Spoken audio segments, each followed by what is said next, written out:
Per paskutinės kelias dienas praktiškai šioje vietoje buvo priparkuotas, kaip ir šitas prabangus Mercedesas, Rolls-Royce'as, Ferrari iš Baltarusijos. Ir ką daryti su tokių prabangių automobilių šeimininkais, kurie nepaiso kelių taisyklių ir kurie galvoja, kad jie turi teisų per daug. Matyt, tankas yra geriausia priemonė.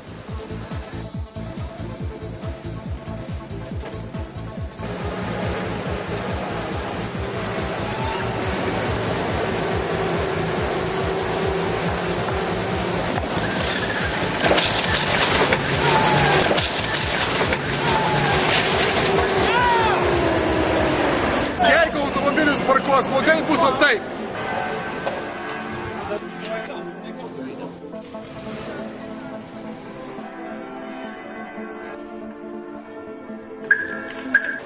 Sveiki, kitą kartą laikykitės kelių taisyklių.